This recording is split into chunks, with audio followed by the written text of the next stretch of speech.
illegal acquisition of Kapkagaron Farm, LR number 5423/2 and LR number 6053 by Tindred Development Trust Company. Secondly, proposes that the matter of resettlement of squatters who have occupied the Kapkagaron Farm, LR number 5423/2 and LR number 6053 land for the last 50 years be given priority during settlement of residents in the area. Thirdly, is recommends investigation into the conduct of officers responsible for settlement of the squatters for failing to adhere to land laws in the course of their duties while settling residents, and that appropriate action, disciplinary action, be taken. And lastly, makes any recommendations or actions it deems fit in addressing the plight of the petitioners. And your petitioners will ever pray. Thank you.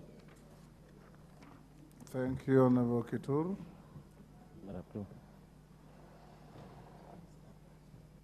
Ordinarily, those who are interested can make comments, and if there's none, the petition. Yes, Mbui, on the petition? Okay. Yeah, thank you, Mr. Speaker. I also rise to support that petition. I think, Mr. Speaker, there are too many issues on issues of land ownership that have historically been an issue. And I think one of the problems we are facing is that previously, I think the Commissioner of Lands used to have the power to just give out any public land however he wanted. But Kenyans in 2010, by promulgating the new constitution, they came up with the National Lands Commission. And Mr. Speaker, it is unfortunate 14 years after the National Lands Commission was, was initiated, or the idea was conceptualized, we still have so many issues. A lot of the petitions that come to this house, Mr. Speaker, are to do with issues to do with land. So I don't know what we are going to do as a house to make sure that this thing of land is sorted out. And that's why you can see, Mr. Speaker, that just recently, a whole region of Mavoko constituency had houses, over 10,000 houses, that were put up affordably by individuals, brought down. So, Mr. Speaker, we need to figure out how we can sort out this. Even the affordable housing program is facing challenges to do with land. So I don't know exactly what we'll do, but we need to figure out a solution for the land problem of this country. Thank you, Mr. Speaker. Yes, MP for cases. Thank you so much, Mr. Speaker. I also rise to support that there is actual need to actualize the Constitution of Kenya 2010 as matters public land and community land. Most of the challenges that communities that are staying around large land is occupied by multinationals, which then at that time were given leases and they have lapsed. Up to then, silence has been experienced on what happens after there. Only that you see some change of activities, changes of names in terms of ownership or companies that are running those multinational, which depicts there are people somewhere silently, when they know that certain lease has come to an end, they silently exercise a process of changing the ownership and the lease period, minus including the community. And I dare say, Mr. Speaker, I think a matter needs now to be raised from this honorable house, that those multinational lands need now to be affected and even call upon resurveying of the same. Because we all understand that anything to do with public land comes to the interest of the natives and the community. Because big question is to arise, of the natives who are pushed away, where is the interest? The 10% provided by law, where is it? Right now, there are no spaces for public utility, no hospitals, no schools to build, yet those particular leases have lapsed, and as we know, when the lease lapses, the rights of that particular property reverts back to the original owner. And the original owner, in this case, are the community that were pushed away by the colonial farmers, then who end up being the multinational ownership of those particular lands. So I stand to say, it is time now that as Republic of Kenya, we need to take action on this. We have to be serious, we have to be candid, and implement the Constitution to the letter. Thank you so much.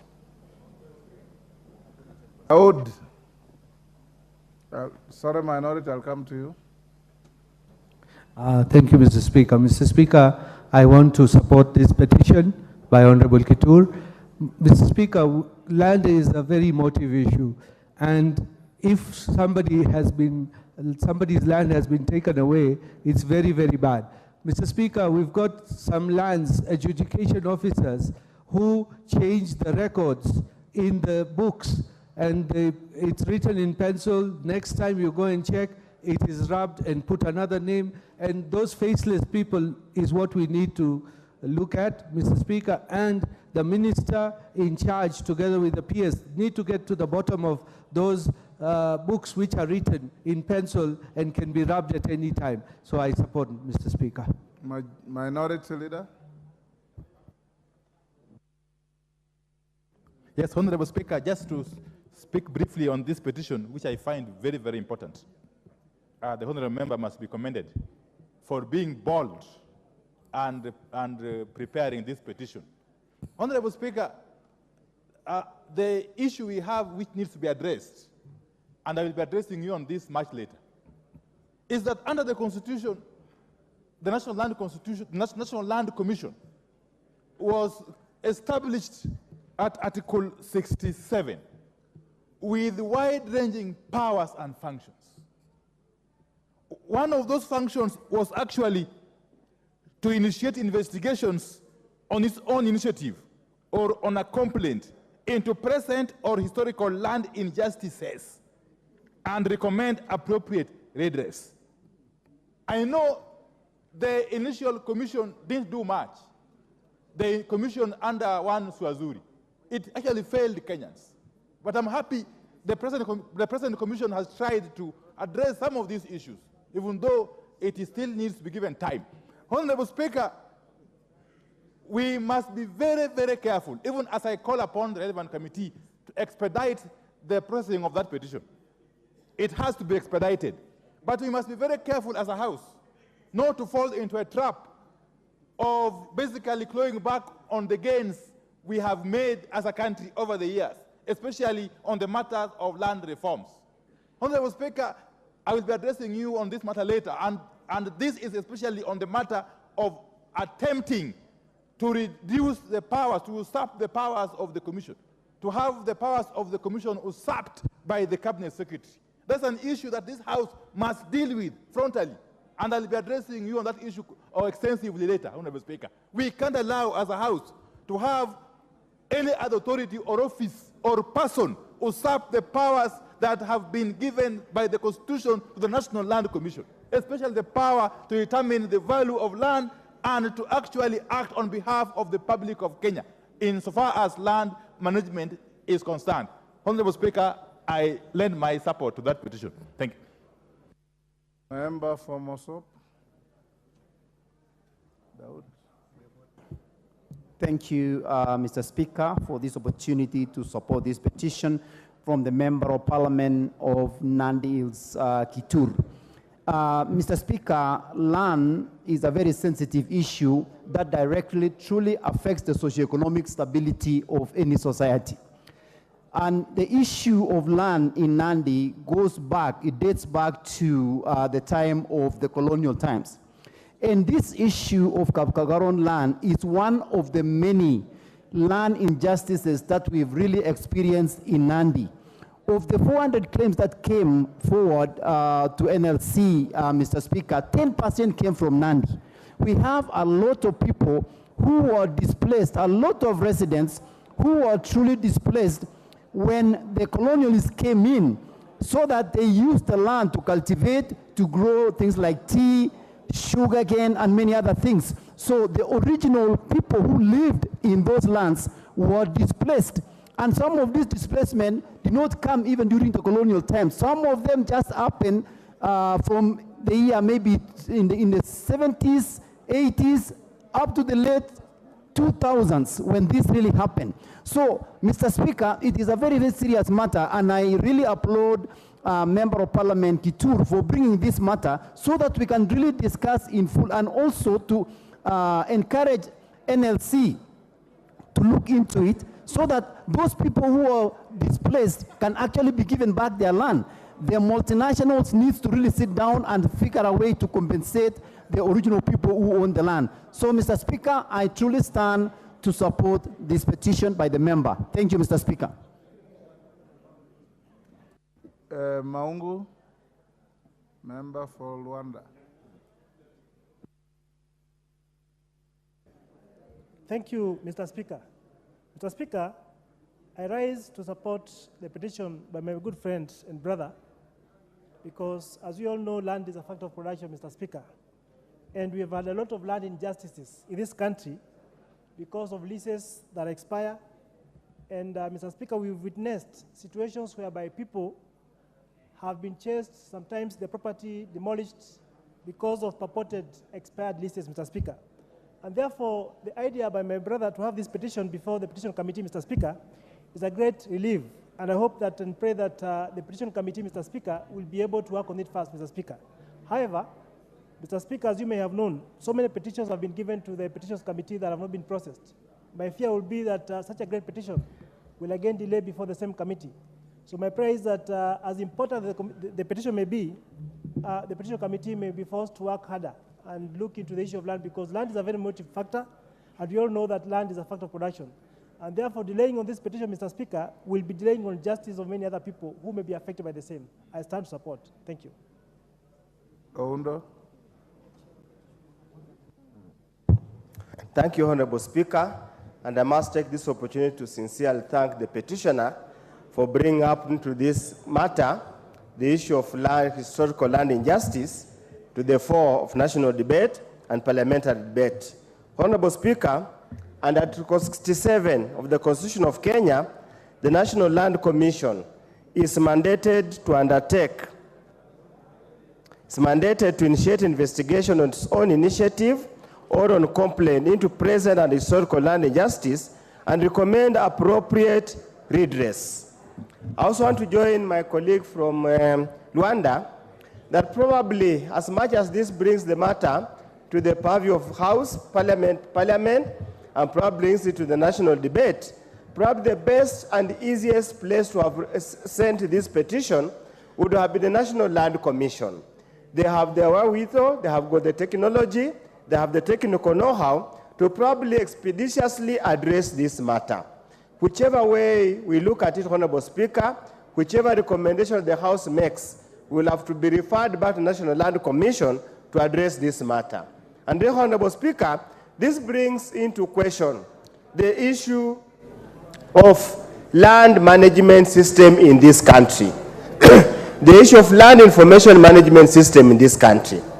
This process began with the Njonjo Commission report. This process continued in the Ndungu report. This process was started a few years ago in the Ministry of Lands to try and digitize land information management system to an extent that, Honorable Speaker, nobody will ever claim land does not belong to themselves and proceed to register in their name. Again, Honorable Speaker, the provision of the Land Registration Act is explicitly clear on the process to be followed. I sincerely believe, as much as Parliament is obligated to listen to any petitions, I would, if he had consulted me, I would have advised him the easier and expeditious way of handling the matter. But for the fact that he has brought it to public debate, it's a good petition, and we pray and hope that the Public Petition Committee will do justice so that within the shortest time possible, the matter is determined and referred to the relevant constitutional commission to resolve the matter. Thank you, Honorable Speaker. Melly. Thank you, Honorable Speaker. Honorable Speaker, I want to thank the petitioner, Honorable Member for Nandi Hills. And Honorable Speaker, I want to say that this petition is a tip of the iceberg on the land issues in this country. Land issues in this country dates back to the colonial period, where the European settlers displaced hundreds of thousands of Kenyans from the White Highlands. In our county, Nandi County was one of the seriously affected areas. Kericho, most parts that we have in this country. But to delve into the issue that we have before this committee, which Honorable Member has just brought in, Mr. Speaker, is to really look at what are the issues which are bedeviling Kenyans and affecting Kenyans every other time that a petition is raised. If you look at the issue of Ngerek or the Chepkumia petition that was brought before this house, where the government took land and they took it and made it a forest. Up to today, the people have not been compensated. We have former highland areas, which was European settled areas in Chemelil, in many parts, which is within Nandi County. Right now, the locals are settling there without title deeds. Honorable Speaker, I want to say that this petition needs to be looked at expeditiously, need to be actually handled so that the issues affecting the landless people, which are very common in Nandi, more so in Nandi Hills, in Tinderet, and in other parts of the country. I remember one time there was a petition from the coast region. There has been petitions from many of other counties. Honorable Speaker, I want you to direct that the petitions committee need to look into this and expeditiously bring the report to the House, and the House has to have a resolution on how to handle land issues facing Kenyans across the country. I thank you, Mr. Speaker. Yes, Cynthia Muge. Thank you, Honorable Speaker, for giving me an opportunity to add my voice and actually support this petition that has been brought to this Honorable House by the Honorable Member, Bernard Kitur, Member for Parliament, Nandi Hills. Honorable Speaker, this issue and the lands issue in Nandi County is a very emotional, emotive, and thorny issue, Honorable Speaker. And as it has been put by other members, Honorable Speaker, this is the tip of the iceberg. This particular land that we're speaking about, Honorable Speaker, has a whole community living there with zero facilities. They have zero schools, they have zero health facilities, and nothing that any human being in a settlement, Honorable Speaker, need. And Honorable Speaker, as you have seen the way it has been put in the petition under bullet number 8, that in 1994, Honorable Speaker, the land was transferred from one entity to another and to another in one day, Honorable Speaker. Honorable Speaker, me and you, being residents and Kenyans, know the bureaucracy that surrounds land. Honorable Speaker, the fact that the land was transferred from one entity to the other in one day is fishy, Honorable Speaker, enough, and is actually a red flag. So, Honorable Speaker, we also want to speak to the matters that have been here, and we want to ask that, Honorable Speaker, you accord the seriousness, Honorable Speaker, that this matter deserves, so that it can be able to get a committee to be able to look into these issues, Honorable Speaker, so that we can once and for all, in a small way, Honorable Speaker, start sorting out the injustices, Honorable Speaker, that were meted on our people, especially on the issues of land, Honorable Speaker. So that, Honorable Speaker, we avoid lands that are coming back to the legitimate people being given to pseudo companies, Honorable Speaker, that are calling themselves the trustees of the people, whereas, Honorable Speaker, they are fraudsters and they are not actually, they do not have any interest of the people, Honorable Speaker. So, Honorable Speaker, as a resident of Nandi County, as a representative of those people, Honorable Speaker, who have suffered, Honorable Speaker, for a very long time, I support this petition, and I pray, Honorable Speaker, just like the petitioner has prayed, that this House, Honorable Speaker, which has resources and has the capacity, should be able to help these people resolve this issue, Honorable Speaker, and the people of Nandi can be able to get back their lands so they can be able to go forward development-wise. I appreciate the opportunity to add my voice, Honorable Speaker. I want us to end here. Professor Bartol, then Farah, you'll close. Oh, Milemba, you? Wow. Okay, Professor, take 2 minutes. Thank you. Thank you, Mr. Speaker, for giving me also the chance to add my voice on this petition. Mr. Speaker, I want to thank Honorable Kitur from Nandi Hills. Madam Speaker, land issues in Kenya is a time bomb. And specifically, it would seem that the Land Commission of Kenya is a toothless institution, because it seems it's not able to deal with the land issues in Kenya. Mr. Speaker, I'm sure it's not just in Nandi Hills, but this is a problem which is in every part of Kenya. Mr. Speaker, I want to bring a case of Moiben constituency where we have several disputes. For instance, we have one referred to as Kamiasore settlement scheme. We have another one referred to as ground loan. Mr. Speaker, this is a situation where during planting season, we have different farmers plowing the land, we have different farmers planting, and at the final end, we have a different group of people harvesting. So we have disputes throughout the year. So how I wish this matter would be taken up seriously, and the committee in charge to bring a report, and I think it will go a long way in setting a record for all the other issues in all the parts of Kenya. Thank you, Mr. Speaker. Farah, you'll close. Let me finish with these two members first. Milemba, then Raso, then I'll come to you, Farah.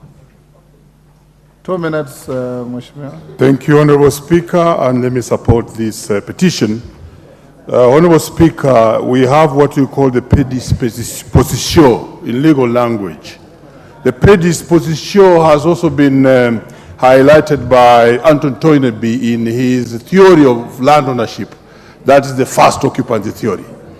And therefore, land ownership in Kenya is based on the first occupancy theory, that those who walked first in the land occupied, measured it, and actually bounded it to become theirs.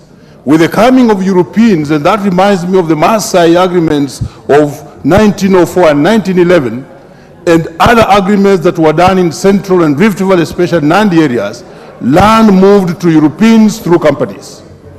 The leases of 99 years and 100 years were thought to be unmanageable, and they would never end. Honorable Speaker, they have ended. And this Parliament must now stand to the Land Commission to actually bring back this land to the original owners, who were the first occupiers of the land. It's never a time bomb, because we have to deal with it now. I will be calling upon the committee concerned, the petition committee, to handle this matter as a precedent to start handing over the land to the original owners. Thank you, Honorable Speaker. Dida. Give the microphone to Honorable Raso. There you are. Thank you very much, Honorable Speaker. Mr. Speaker, I support this petition. By the time a member stands on the floor of this House to present a petition, it means something is not working or an institution is sleeping on the job. Honorable Speaker, our Constitution is very clear. Land is either private, public, or communal. Land does not exist in perpetuity. It must belong somewhere. It is only in Kenya that we find people as squatters all their lifetime. How can Kenyans live as squatters in all parts of this country without legislators or the government of the day taking notice? I think through such petition, this House has been provided the right opportunity to address itself. Finally, Honorable Speaker, the right to property ownership, yourself as a lawyer of repute, you must have presented issues in court of individuals having issues of land. I think at the bottom of it is to accept that land belongs somewhere. It just does not exist in perpetuity. Thank you, Honorable Speaker. Farah. Mr. Speaker, land is a very emotive issue in this country. Mr. Speaker, we fought for our independence because of the dispossession of Kenyans from their rightful ancestral lands. It's a pity. We say in my language, if you steal a camel and the camel gives birth to a calf, that calf is still a stolen property. You could not say because I only stole one camel and the camel gave birth to a calf, the calf does not become yours. It's still belongs to the original owner of the camel. This land was stolen from original Africans, Kenyans in here by the colonialists. And when they were stealing it, for those of you who have studied law, they called it by the will of the crown. And a native did not have a right to land. Today, 63 years after independence, I don't know where the Talai clan is. The clan of Ole Koitalel, Ole Samoy. I don't know where they are. But they don't have land and they don't have a livelihood and they are poor and they're staying somewhere as squatters. And the ancestors of those people, whether they converted that into big companies of tea farms and coffee farms or whatever it is, are the ones enjoying this. Mr. Speaker, we must have a land policy that addresses the historical injustices of the expropriation of the Africans' land. Where does the Dedan Kimathi's family live today? How many acres of land do they have? How many acres of land does that family have today? Hardly anything. The freedom fighters, the Mau Mau fighters, where are they? And we claim that we are an independent country here with a national assembly of our own and we make our own laws. You cannot correct, you can't pretend to be serving Kenyans when you cannot correct the historical injustices. This petition is a good one. And if I am asked, I will say, give back the land to the original owners. I don't care whether you're called Kakuzi or you're called Sassini or you call yourself anything. The land belongs to those Nandis of those days. They need their land back. It belongs to those Kikuyus of those days. They need their land back. You try to transfer the problem to Lamu now by taking the people from Central Province to go and stay in Lamu, take over the land of other people there. And as a consequence of that, we have insecurity there. We have insecurity there. Because big wigs in our political structure here took over those lands, then in turn everybody is looking for a weaker person to take over from. Mr. Speaker, if we don't address this thing, it's going to become a very big issue in this country. There is going to be a serious civil war in this country if we do not address the issue of the coastal land.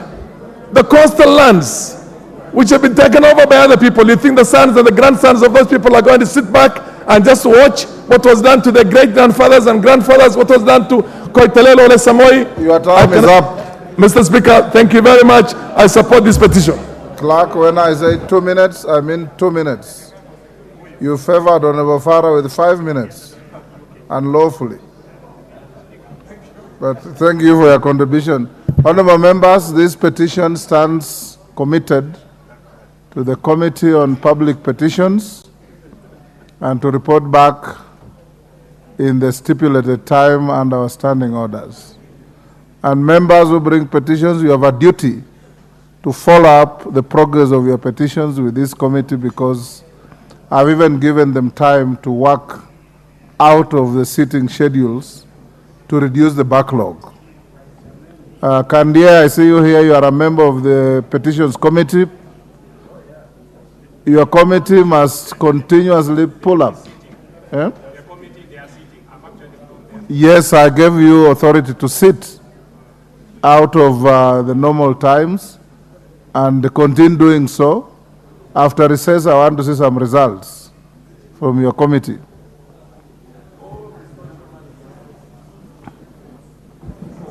You've got, yes, yes, okay.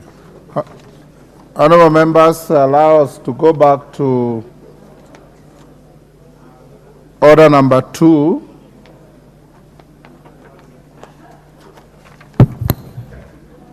Allow us to go back to order number 2 for some 2 short communications. Communication number 1. Honorable members, I wish to introduce to you a delegation from the County Assembly of Makueni who are seated in the Speaker's Gallery. The delegation comprises 6 members of the County Assembly, led by their Speaker, the Honorable Douglas Mbilu. They are accompanied by 5 members of staff, led by the Deputy Clerk of the County Assembly. The delegation is in the National Assembly to learn on the scheduling of business in the Assembly and other aspects on the conduct of the business of the Assembly. Honorable members, on my own behalf and on that of the National Assembly, I welcome the delegation to Parliament and wish them fruitful deliberations. And as a matter of addition, this afternoon, the House Business Committee welcomed the Speaker and his team into our meeting, and we had good exchanges. The second communication, members, is to invite members who profess the Islamic faith, members who profess the Islamic faith, to an iftar by the Speaker. As you are aware, our brothers and sisters of the Islamic faith are observing the holy month of Ramadan, which commenced last week. The Right Honorable Speaker of the Senate and I hereby extend an invitation to all members of the Islamic faith in both houses of Parliament for an iftar dinner to be held on Thursday, 21st March 2024 at Serena Hotel in Nairobi from 6 p.m. We have also invited the leadership of the House to the dinner. Honorable members, I take this opportunity to wish the Muslim community Ramadan Mubarak. I thank you. Order. Irene Mayaka, you are not invited. Honorable members, allow me to acknowledge in the speakers and public galleries the following schools or institutions: Kenyatta High School, Othaya, Nyeri; Terige Boys School from Mgwen, Nandi; Learning and Discovery Africa, I don't know if that's a school or a college, from Westlands, Nairobi; Chania Girls High School from Thika Town, Kiambu; Kenyatta University, Kasarani, Nairobi. On my behalf and on behalf of the whole House, we welcome them to the House of Parliament. Thank you. Next order. Order number 5, papers. Majority Leader. Thank you very much, Honorable Speaker. Honorable Speaker, as I lay these papers, I would also like to take this opportunity to send a message of condolence to students of my alma mater, Kenyatta University, for the loss of their colleagues. And I wish them quick recovery, those that are sick and injured, and those that the Lord took, I wish them, the Lord rest them in eternal peace. Honorable Speaker, I beg to lay papers today on the table of the House today, Tuesday, March 19th, 2024. 1, the following statutory instruments with accompanying regulatory impact statements and report on stakeholders' consultations from the Ministry of Mining, Blue Economy and Maritime Affairs. A, legal notice number 49 of 2024 relating to the Fisheries Management and Development Beach Management Units, Regulations 2024 and the explanatory memorandum. B, legal notice number 50 of 2024 relating to the Fisheries Management and Development Inland Fisheries Regulations 2024 and explanatory memorandum. C, legal notice number 51 of 2024 relating to the Fisheries Management and Development Recreational Fisheries Regulations 2024 and the explanatory memorandum. D, legal notice number 52 of 2024 relating to the Fisheries Management and Development Fish Levy Trust Fund Order 2024 and the explanatory memorandum. E, legal notice number 53 of 2024 relating to the Fisheries Management and Development Marine Fisheries Regulations 2024 and explanatory memorandum.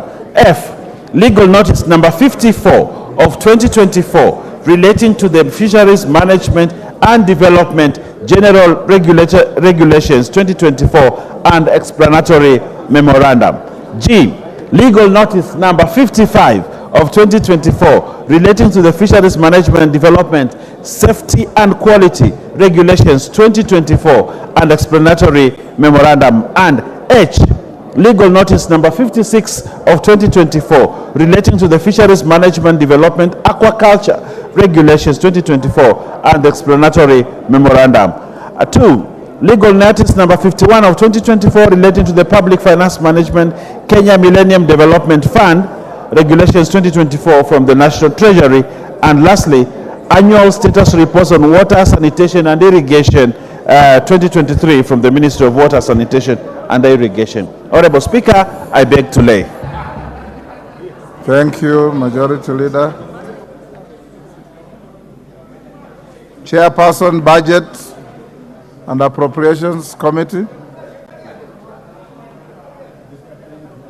Dendi Nyoro.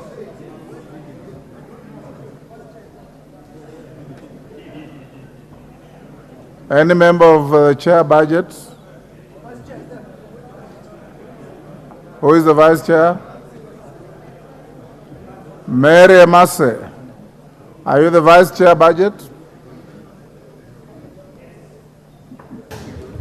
Don't you have a report to table? Yes. You have it? Yes. Go ahead.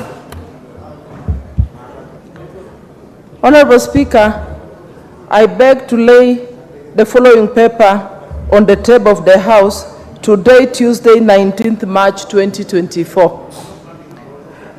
The report of the Budget and Appropriations Committee on its consideration of the Division of Revenue Bill, National Assembly Bill number 14 of 2024.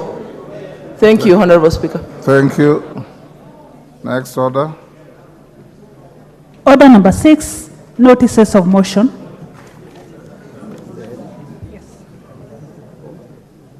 We have none. Next.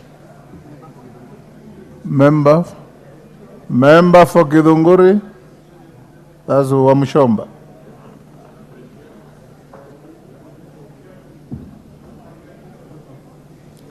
Didn't I see Honorable Wamchomba in the House?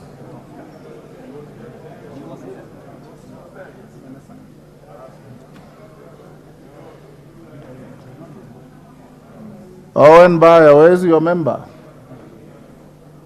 I thought I also saw Mushomba in the House a few minutes ago. So I saw her walking, greeting everybody. I think her paraphernalia is here, but she said she has evaporated. Okay, let's go to the next. We'll come back to that when she comes.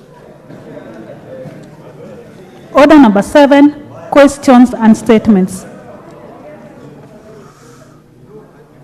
Honorable Ali Wario, MP Garsen.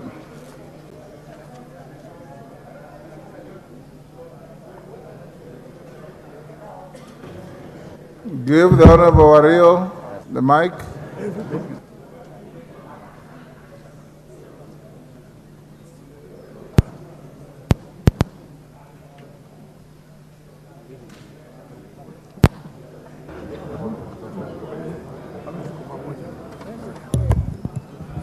Thank you, Mr. Speaker.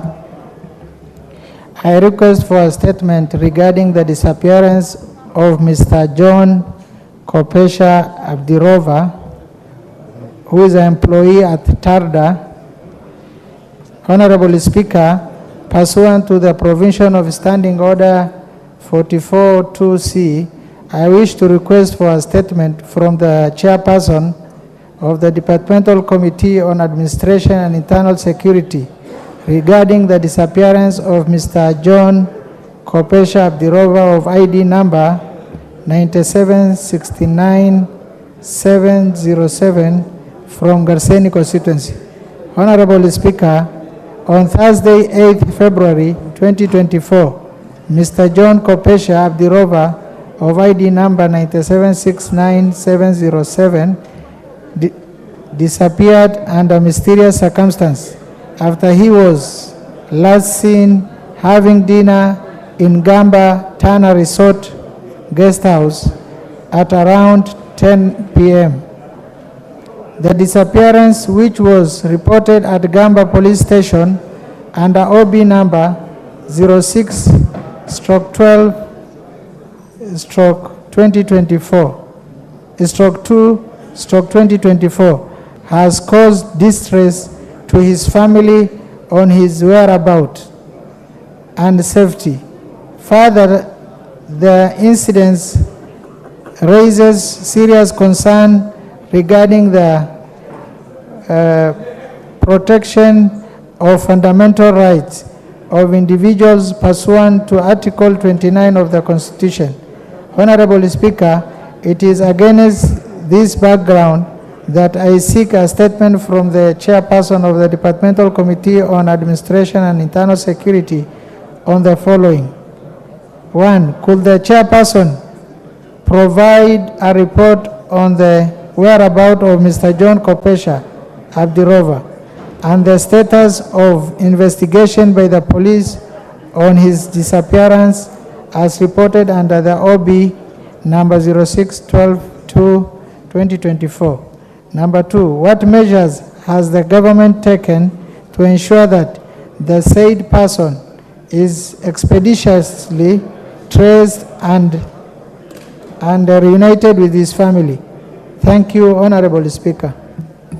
Thank you, Honorable Wario. Tongoyo, where is the, yes, Dida Raso, can you bring a statement in 2 weeks? Obliged, Mr. Speaker. Thank you.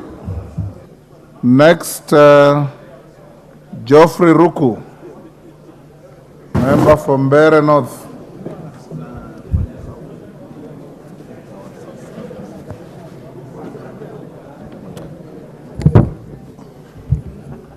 Honorable Speaker, I rise to request for a statement regarding tax incentives claimed by special economic zones, developers, operators, and enterprises.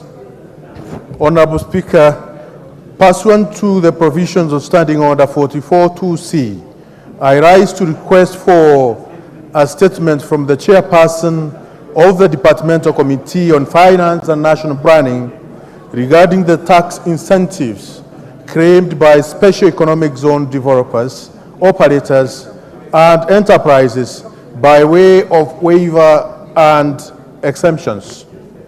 Honorable Speaker, the Special Economic Zone Act of 2015 was enacted to inter alia provide a framework for establishment of special economic zones, the promotion and facilitation of global and local investors, and the development and management of enabling environment for trade and investment. Since the enactment of the Act, over 35 special economic zones have been gazetted.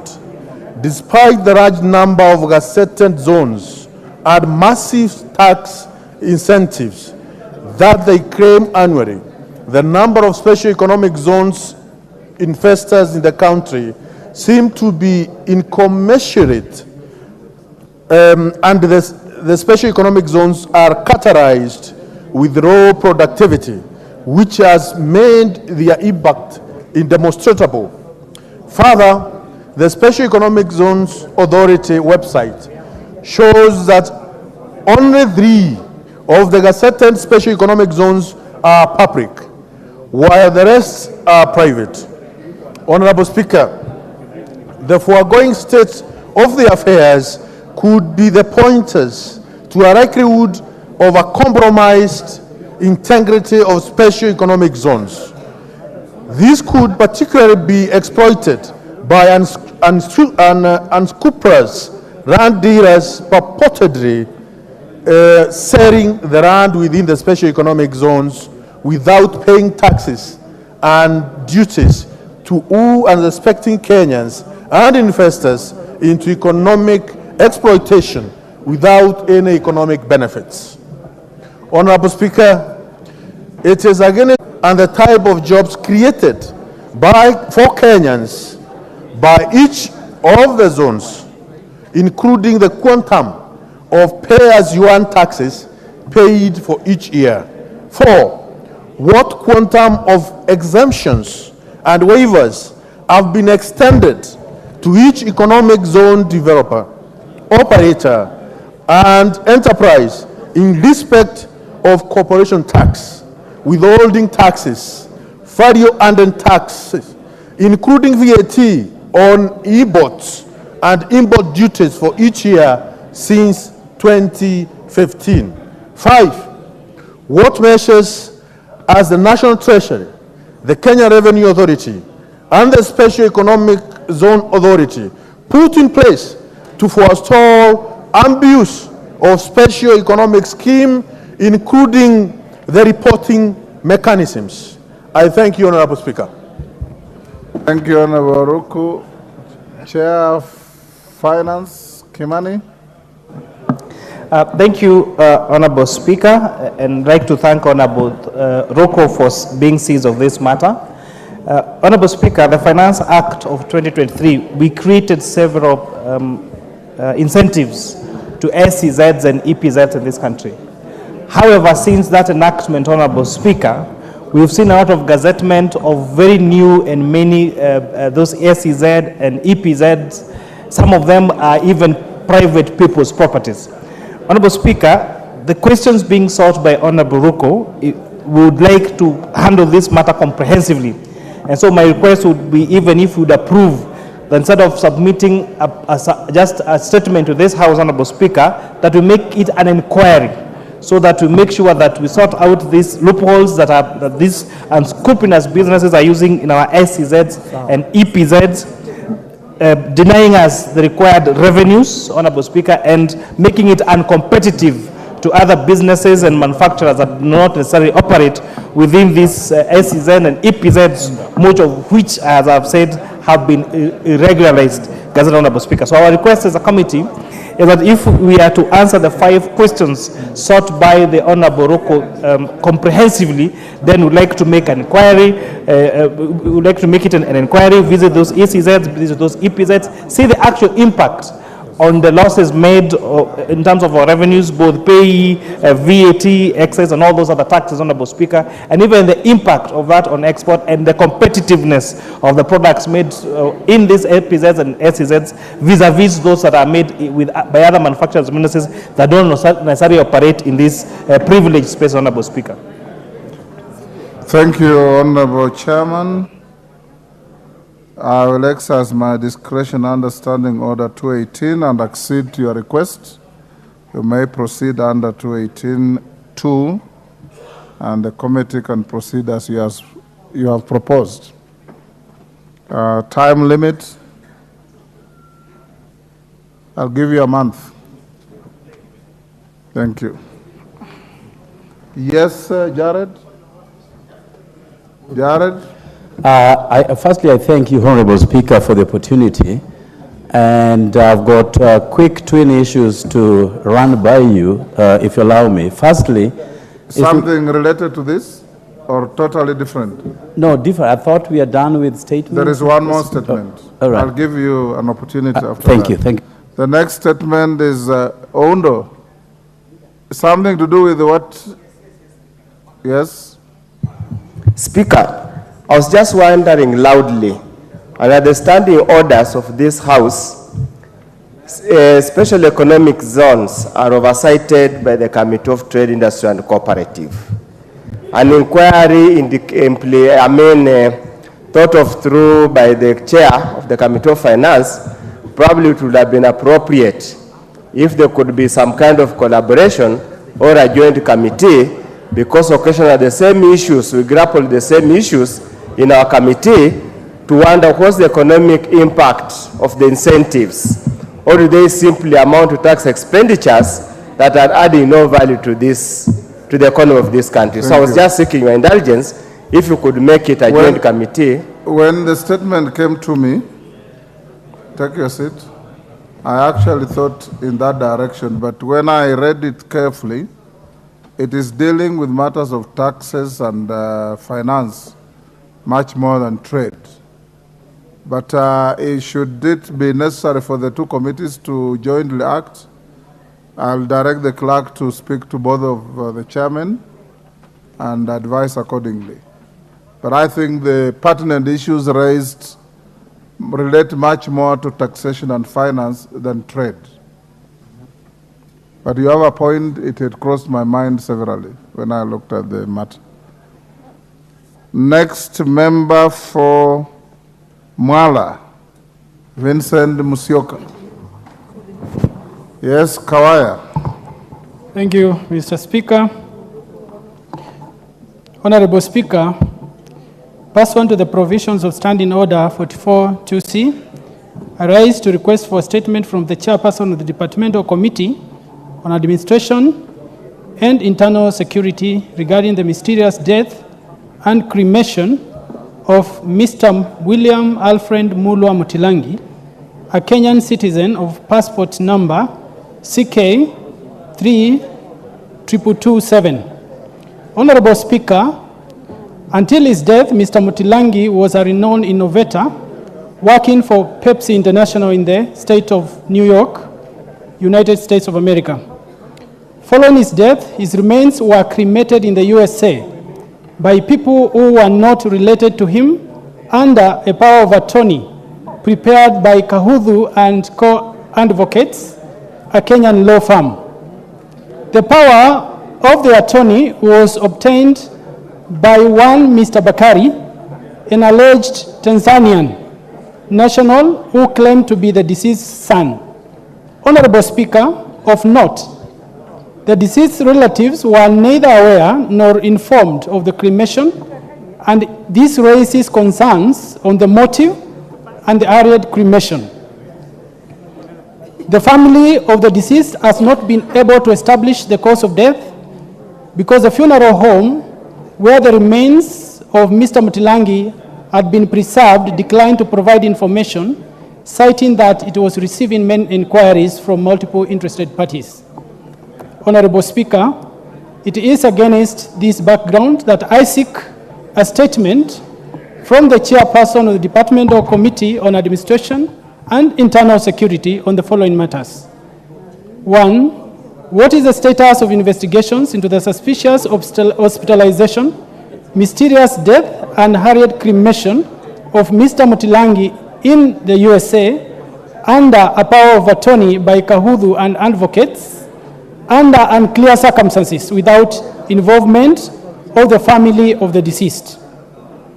2, what steps has the government taken to ensure that all perpetrators of the death and the issuers of the suspicious power of attorney for the cremation of Mr. Mutilangi are brought to book and prosecuted?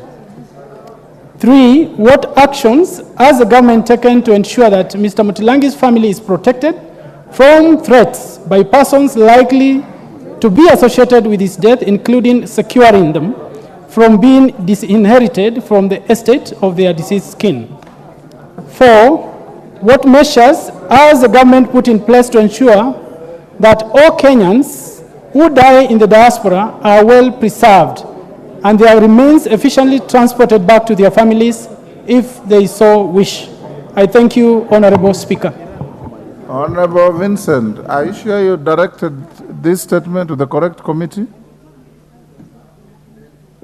If your man died in the US, don't you think it's more a foreign affairs matter than internal affairs? Yes, Raso? Just let me hear Raso. Okay. Give to Dida Raso. Mr. Speaker, I think you are right, yes, because that is a matter for foreign affairs and not actually Ministry of Interior, because the death happened in a foreign land. It's a matter in foreign jurisdiction, Kawaya, so we route your request to the committee chaired by Honorable Koech. Is it defense and foreign? I think they'll do more justice to your response than internal security. Maybe, Mr. Speaker, the thinking around this is that there's a criminal element to this statement, and I am wondering how the Ministry of Foreign Affairs is going to be capable to handle the criminal you have element. your day with the internal affairs. Don't come back complaining. Mr. Speaker. Unless, Mr. Speaker. Yeah? Yeah? Honorable Kawaya. All right. I'm advised by the clerk, and I believe to be true, that your matter will be handled by Defense and Foreign. Defense and Foreign. Yes. Thank you. So if you want to make any progress inquiry, go to Defense and Foreign. That would be... Dida Raso and his team have very little to do with foreign jurisdiction. I can see. Yes. Thank you, Mr. Speaker. Thank you. Thank you. Okay, Jared Okello. Yes. I thank you, Honorable Speaker, for the opportunity. I've got two quick issues to run by you and by the House, Honorable Speaker. Firstly, is to thank you, Mr. Speaker, and your office for the material and emotional support that you offered the Okello family when we lost our brother Shem, Reverend Shem Okello. Our collective condolences to you. Thank you very much. And also to thank my colleagues who contributed quite generously and lessened the Okello family's burden to pass a dignified send-off to the late brother. And we hope that God will keep him in his glory. Honorable Speaker, the second limb of my concern relates to a communication that came from the National Government CDF Board yesterday to our respective fund managers, Honorable Speaker. Now, in that communication, all the fund managers are required to recall the proposals and remove anything touching on toilets to junior secondary schools, Honorable Speaker. Now, besides the fact that we only have 2 months into a new financial cycle, Honorable Speaker. Toilet construction or toilets? Yes, toilet construction, Honorable Speaker. Yes. Toilet construction. Yes. So we only have 2 months into a new financial year, Honorable Speaker. But again, they are putting emphasis on building classrooms and not toilets, Honorable Speaker. Now, you cannot build a classroom without sanitation at the end of the day, Honorable Speaker. Even in our very simple homes that we erect in the villages, or even here in the city, you start by a latrine or a toilet before you come up with the substantive structure, Honorable Speaker. So this is a concern that has been raised.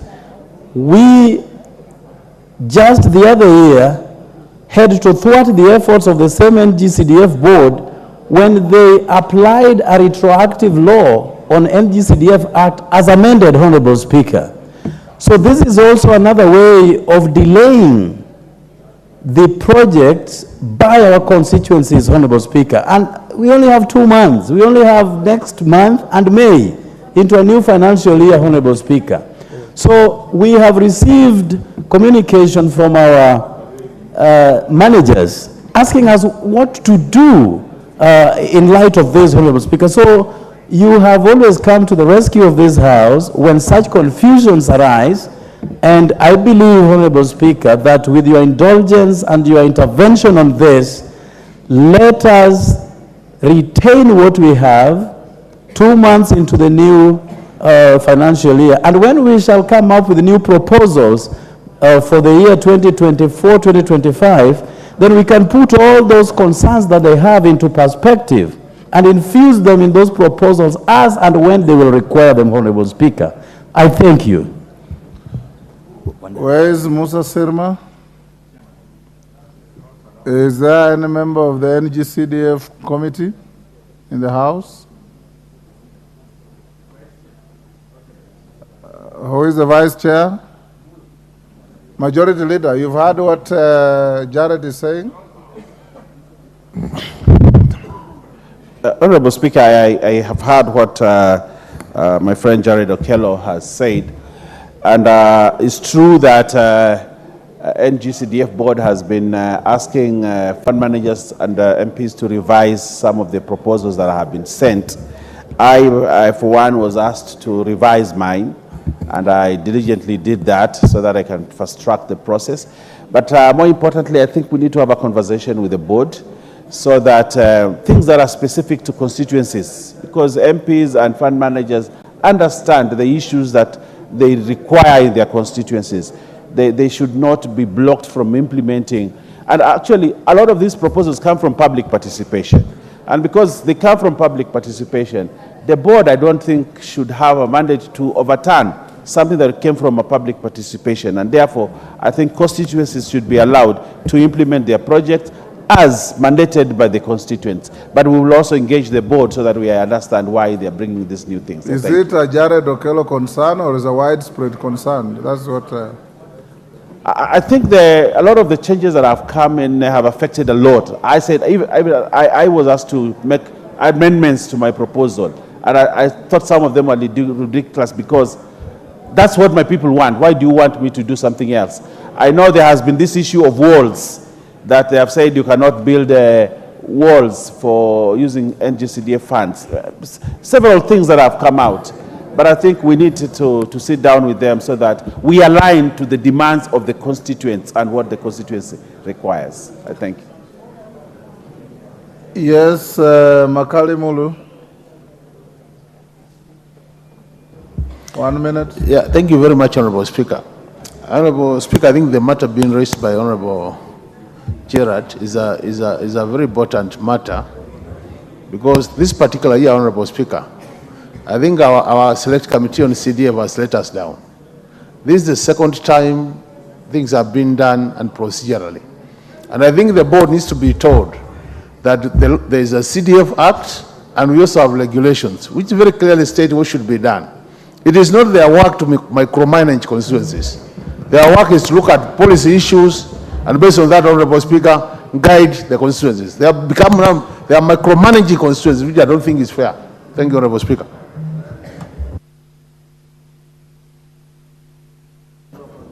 Yeah, thank you, Honorable Speaker.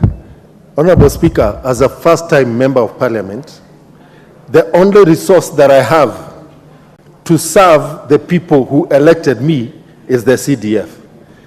And the board guided me to go to the people and come up with proposals that were supposed to be implemented over a 2-year period. Those proposals were documented, discussed, and verified by the people in confirmation meetings. For the board to come midway and try to change the process that is already understood by the members of the public is not only unfair, but it is making us appear in bad light among the people who elected us. Honorable Speaker, the fact that we are 2 months to the end of the financial year and the board is still playing back and forth.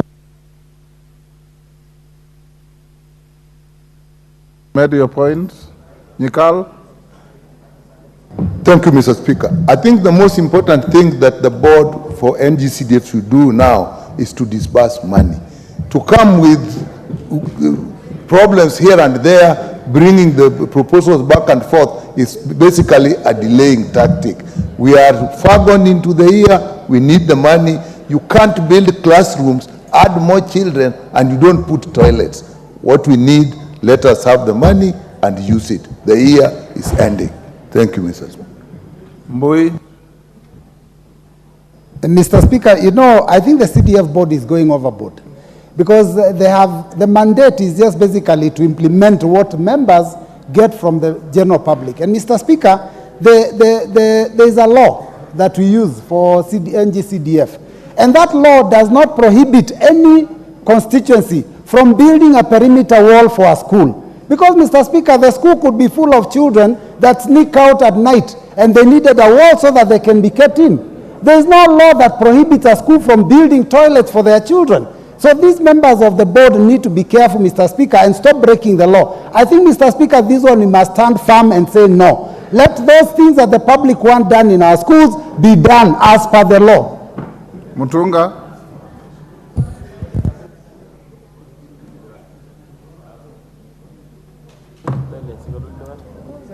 Yeah, thank you, Honourable Speaker. Honourable Speaker, let me join my colleagues in asking the CDF board to release our money. Honorable Speaker, whatever they have released right now cannot service the 40% required for bursaries.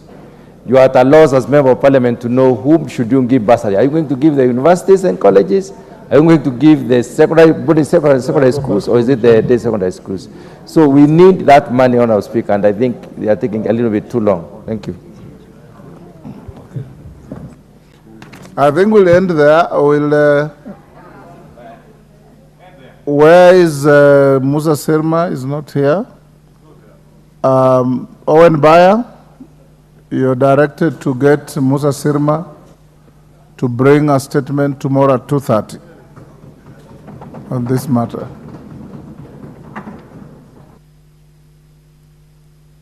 Members, I am. It is not true that the board's duty is only to disburse money, but if what you are complaining is true, they're also overreaching themselves. Okay. So get Musa Sirma. I am unreliably informed that Musa Sirma might be out of the country. Is out of the country? Yes. Who is the vice chair of the committee? I think it's Honorable Tandaza. Tandaza Sawa is the vice chair. Tandaza has been here. Yes, he's around. So tell him to bring a statement tomorrow at 2:30. Okay. Much obliged, Mr. Speaker. Before we go to the next order, allow me to acknowledge the following institutions in our galleries, both public and Speaker's Gallery. In the Speaker's Gallery, we have Mamangina University, Gatundu South, Kiambu. We have Ikuda Boys Secondary School from Kitui South, Kitui. We have Kiongwani Secondary School from Kilome, Makueni. In the public gallery, we have Karai Day Secondary School from Kikuyu, Kiambu. Tengecha Boys Secondary School from Boreti, Kericho. Kihato Girls Secondary School from Kurueni, Nyeri. Wamutitu Secondary School from Kurueni, Nyeri. On behalf of the Speaker and the whole House, I welcome the students and their teachers to the House of Parliament. Next order. Order number 8, motion, report of the Auditor General on financial statements of selected state corporations. Mover to reply. Honorable members, I've been requested by the chairperson of Special Funds Accounts Committee to reorganize the order paper, and have acceded that by the time we possibly reach order number 15, she will have left to go and observe her religious rights and duties. So I direct that that order be moved to Thursday morning. And honorable members, House Business directed that you will have a sitting on Thursday morning from 9:30. So be notified and be in the House on Thursday morning at 9:30. Mover to reply, Chair Public Investments Committee on Commercial Affairs and Energy. That's Posing. Yeah, thank you, Speaker, for giving me this opportunity to reply. And in replying, Honorable Speaker, I want to thank members, honorable members of this House for supporting us and supporting our report. And being made and Speaker, also allow me to thank my committee for a good job, and your officers, the Office of the Clerk, for doing a good job for us. And with those few remarks, Honorable Speaker, I beg to reply. Thank you, Honorable Posing. Honorable members, order DK. Order Kasalu. Take your seats. The member for Kwale. Take your seat. Honorable members, I now put the question at order number 8, which is that this House adopts the report of the Public Investments Committee on Commercial Affairs and Energy on its examination of the reports of the Auditor General on the financial statements of selected state corporations laid on the table of the House on Wednesday, 6th December 2023. As members of that opinion say aye. Aye. Will those of the contrary opinion say nay? The ayes have it. Next order. Order number 9, the Care and Protection of Child Parents Bill, Senate Bill number 23 of 2023, first reading. A bill for an act of parliament to provide a framework for the care and protection of child parents within the counties, to provide a framework through which an expectant girl child or a child parent may actualize their right to basic education and at the same time ensure the care of their children and for connected purposes. Order number 10, the National Government Administration Laws Amendment Bill, National Assembly Bill number 73 of 2023. Resumption of debate. Yes, Honorable Andai. Honorable Speaker, I'm rising once again under Standing Order 47(3)B. Yes, just keep it for me. Honorable Speaker, I just want to seek your indulgence. When you say you are rising again, did you rise before? I had risen some time last week on the same standing order, but for today, allow me to just seek your indulgence for me to raise certain issues. Standing order number? 47(3)B, read together with the celebrated ruling of Speaker J.B. Muturi. Let me get you right. You rose on this same issue within this same debate? No. I'm what rising. Do you mean by rising again? Maybe I withdraw the remark, I withdraw the term again. And I simply say I'm rising under Standing Order 47(3)B. Which is actually self-explanatory. I don't want to belabor. But I want to... Can we have some order here, Madam Speaker? Madam Speaker, the Chairman Budget Committee and Agriculture Committee Chair and the Honorable Member for Nyan are having a baraza here. Honorable Ndinde and Okello. They're actually hugging, Honorable Speaker, across the aisle. Honorable Speaker, the Standing Order 47(3)B is quite clear. It's quite unambiguous. And if the Speaker is of the opinion that any proposed motion, and the motion here refers to both motions and bills, Honorable Speaker. I know so. Okay, thank you. Yes. At B is contrary to the Constitution or an act of Parliament, without expressly proposing appropriate amendment to the Constitution or the Act of Parliament. Then you go further, the Speaker may direct that either the motion is inadmissible or that notice of it cannot be given without such alteration as the Speaker may approve, or that the motion be referred to the relevant committee of the Assembly pursuant to Article 114(2) of the Constitution. But I want to take you back, Honorable Speaker, to take you to the now celebrated ruling by your predecessor, the Right Honorable J.B. Muturi. Honorable Speaker, the Honorable J.B. Muturi, on 21st December 2021, in a ruling on the constitutionality of the Proceeds of Crime and Anti-Money Laundering Amendment Bill, had this to say, very, very briefly. Had this to say, I can see the clerk is consulting with you. Okay. The Honorable Muturi, in his ruling on this particular day, was simply saying that before I guide the House on the pertinent questions for determination, it is worth noting that Articles 3 and 10 of the Constitution oblige the Chair to respect, uphold, and defend the Constitution. As you are aware, all business that comes before the House is approved by the Speaker, and among other considerations, the Speaker applies his mind as to the constitutionality or otherwise of such business as contemplated under Standing Order 47.3.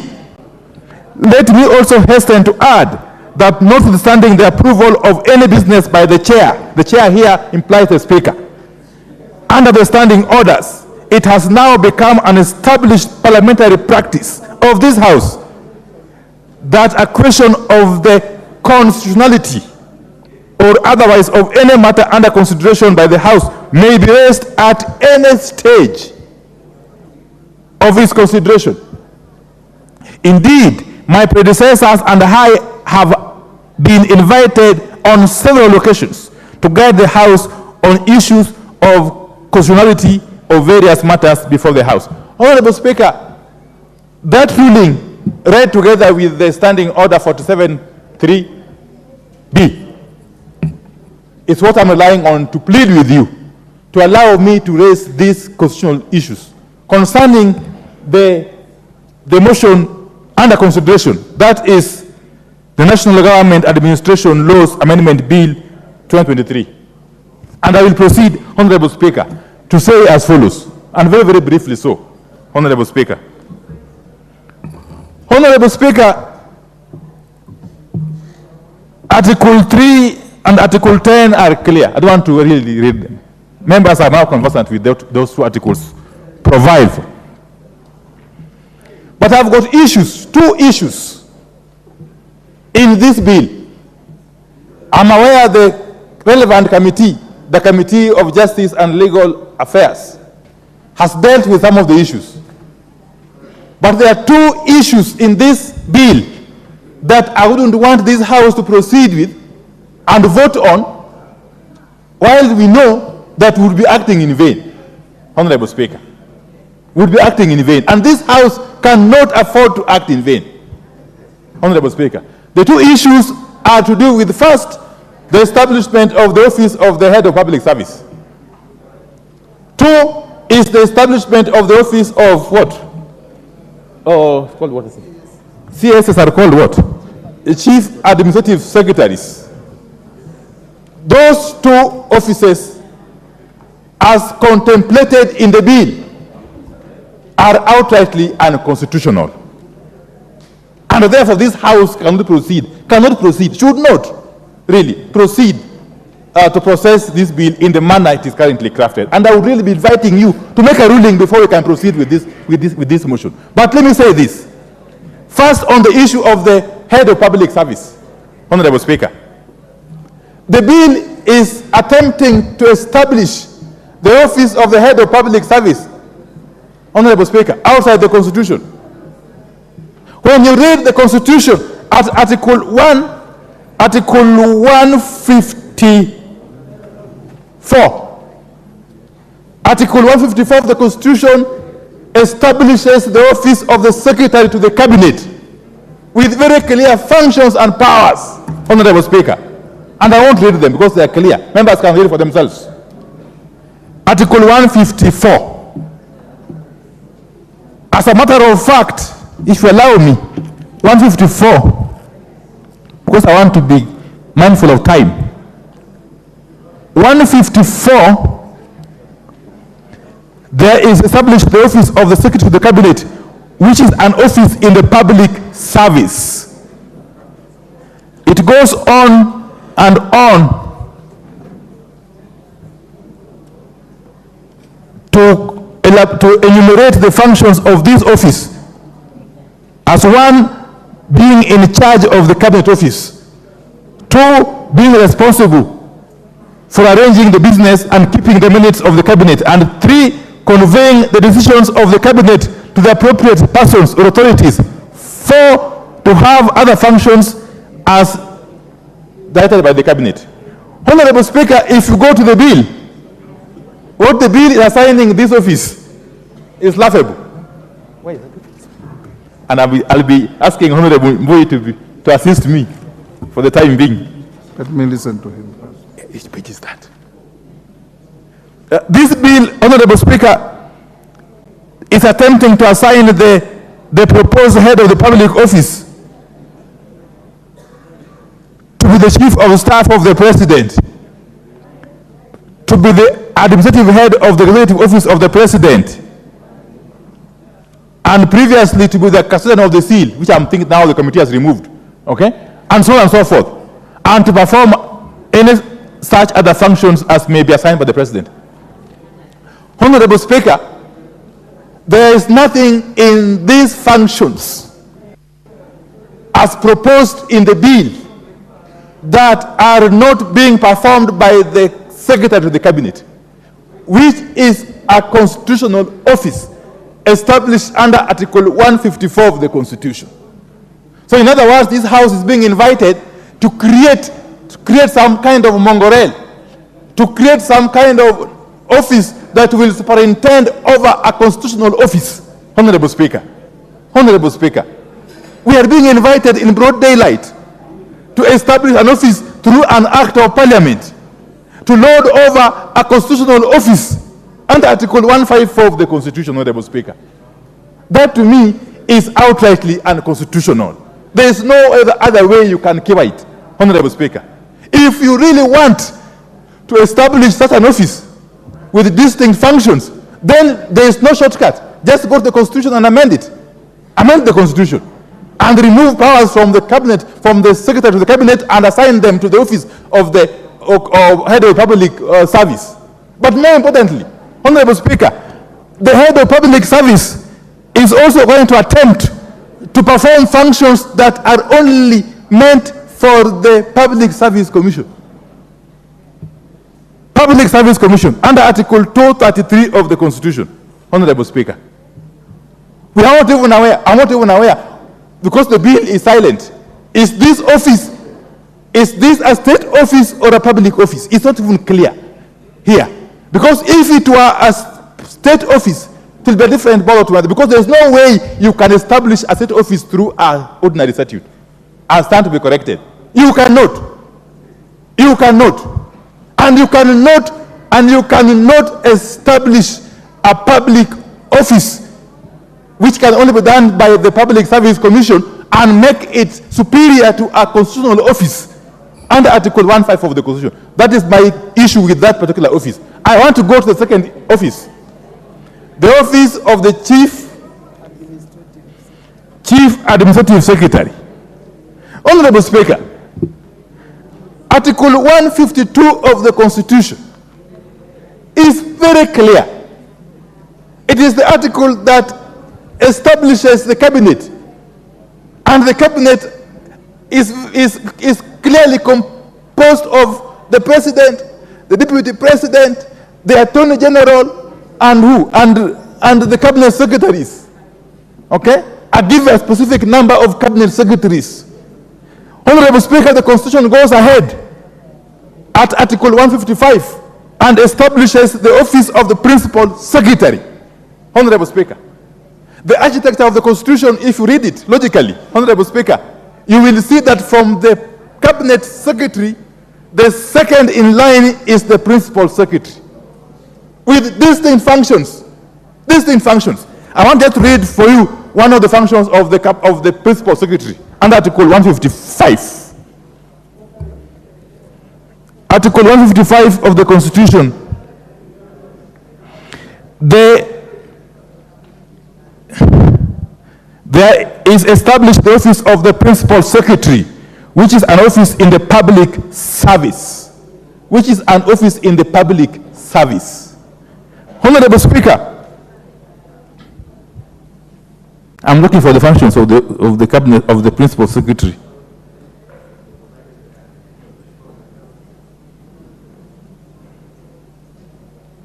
Honorable Speaker,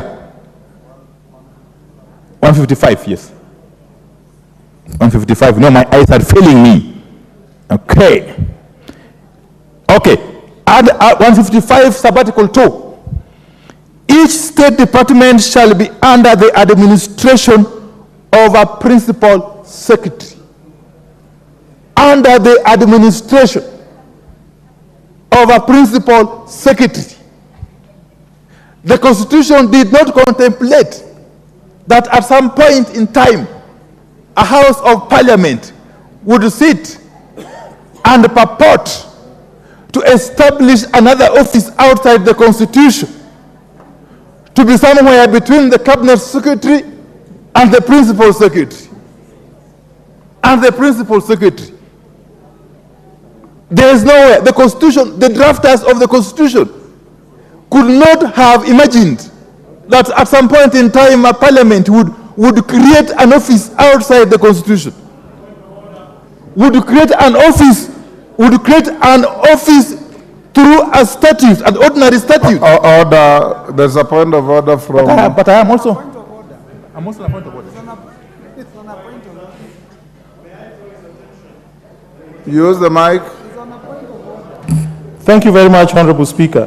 May I draw the attention of my minority leader to Article 132, Sub-Article 4 of the Constitution of Kenya, which provides that the President may perform any other executive function provided for in this Constitution or in a national legislation, and except as otherwise provided for in this Constitution, may establish an office in the public service in accordance with the recommendations of the Public Service Commission. While he's at it, may he address that particular point? That's the Constitution of Kenya. Thank you. And let me educate my good friend, the Honorable Karoli. The same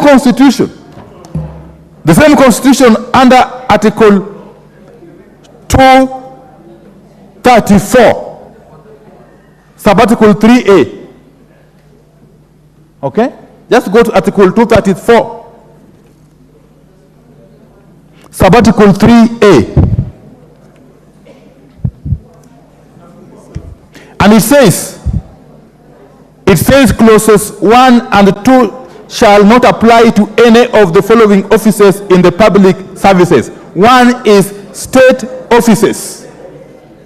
In other words, the Public Service Commission cannot establish a state office. If you go to this bill, the Chief Administrative Secretary is characterized as a state office. Honorable Speaker,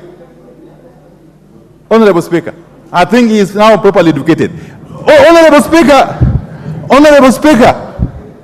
there is no way an office. Wind up. Okay, I'm winding up. And I'm very happy that, Honorable Speaker, that you've given me this kind of opportunity to address these issues. I've overindulged you. You've overindulged me. Honorable Speaker, if you look at the functions of the Chief Admin Secretary in the bill, Honorable Mbui again help me. Okay. Very, very briefly.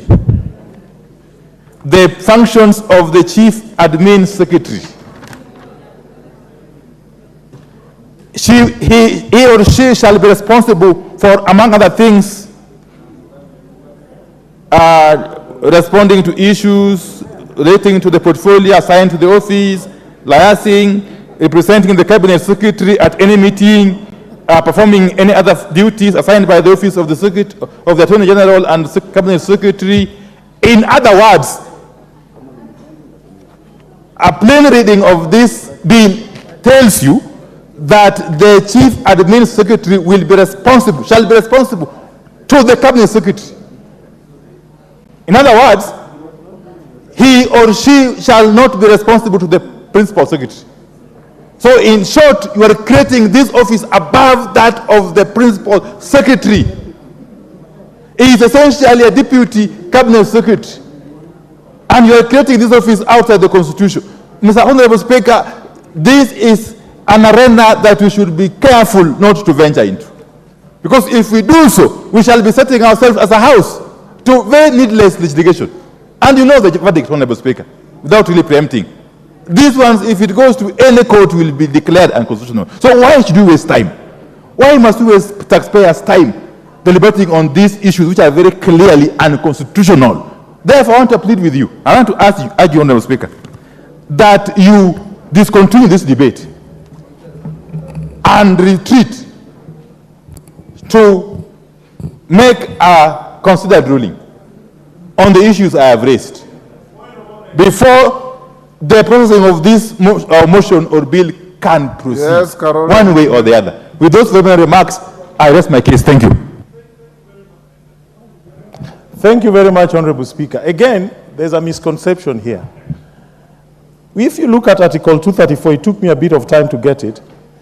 The powers of the public service, the disciplinary powers of the public service, the power to hire, fire, and discipline, are what are restricted in terms of how they exercise those powers in relation to state officers. Because there are special procedures for state officers when you exercise those powers as a public service. And I can give him an example. I was the first chief of staff in the Republic of Kenya. When we created that office, there was no power. But the president had the power, executive power, to organize his executive office. So did the prime minister. So there are offices in a presidential system of government that are created not necessarily by law. If you check the history of chief of staff in the United States, the first holder was a presidential appointee by executive order.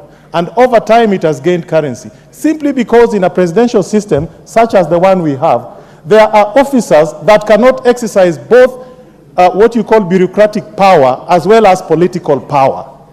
A permanent secretary cannot interface in a presidential system with parliament.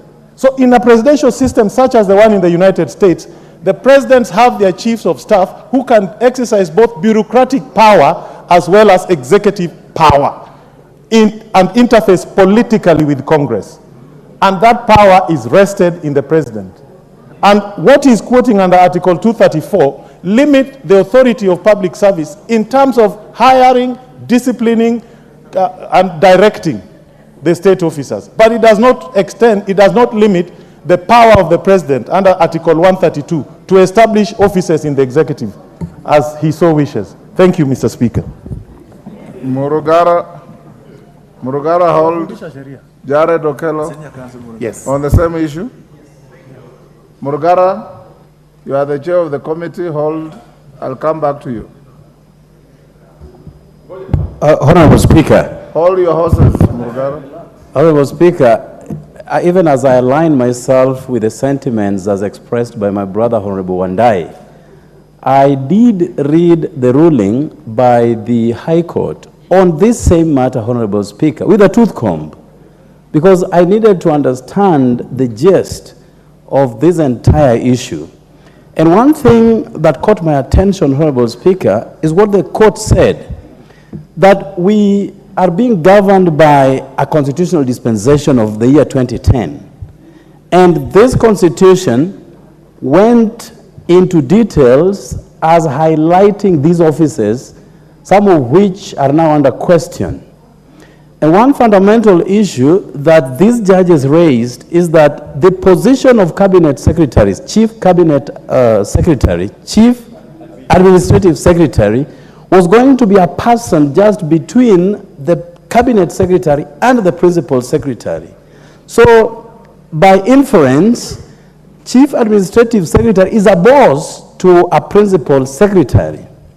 And Honorable Speaker, what the court said that we are still not addressing holistically is that if Kenyans thought that that office was going to be as important as this House would want to make it, the Kenyans would have put it into law in the Constitution. And the court went on to say that if indeed this position will be as important, Kenyans will have to have a say on it by way of a referendum, Honorable Speaker. Why straddle a very important consideration in enactment of these offices, Honorable Speaker? So even as you retreat to come up with an in-depth ruling, as you have always done before, let us try to look at the participation of Kenyans as infusing this office into law, Honorable Speaker. Otherwise, we were so embarrassed as a House by the decision of this court, or of our courts, and I don't want this House to be always subjected to another round of embarrassment each time we create laws here. Honorable Speaker, we don't make laws in vain, and therefore let us go deep and look into this. I know there are people who are angling for jobs, those who campaigned for UDA or Kenya Kwanza by extension, and they are so desperate to have something in their name. But let us do things according to the dictates of our laws and not overreach and hence face embarrassment in our courts of law, Honorable Speaker. I thank you for the opportunity.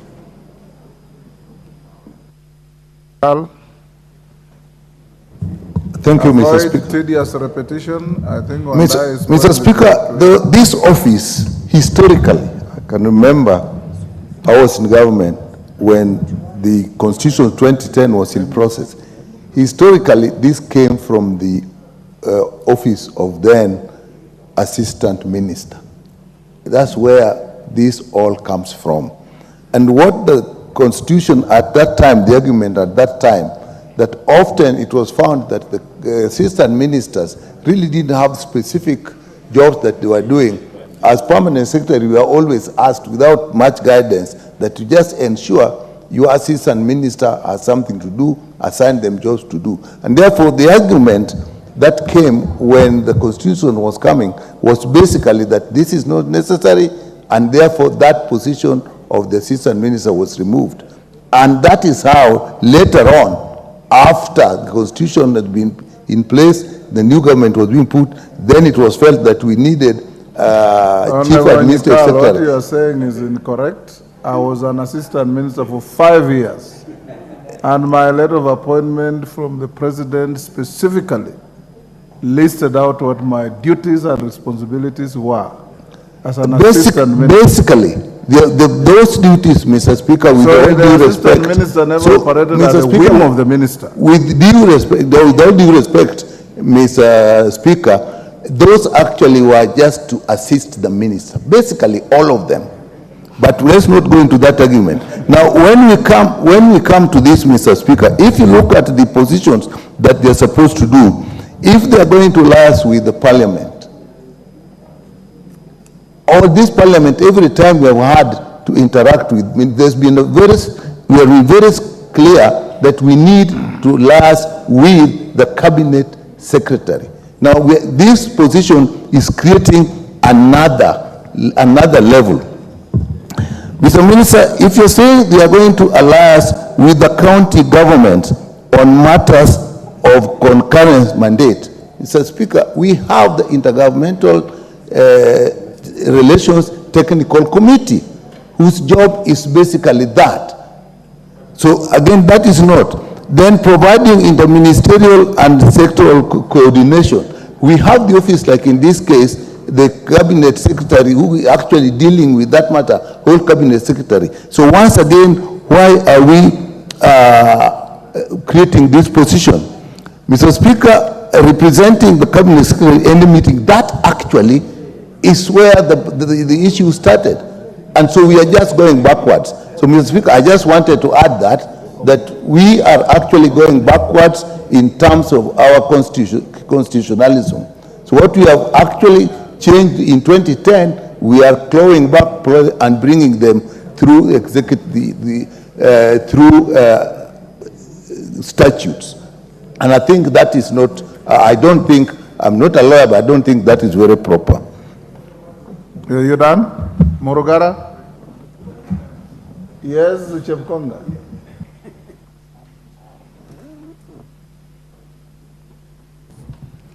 Thank you very much, Honorable Speaker.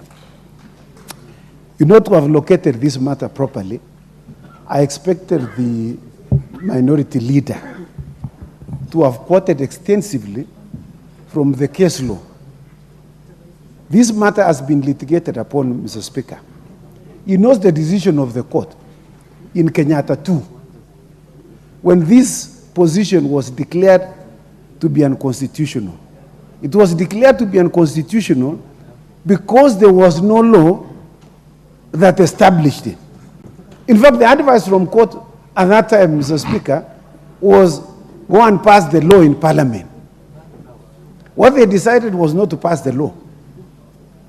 Article 94 of the Constitution, Mr. Speaker, which I'd like to happily read to my very good friend, the Honorable Wandai, the minority leader.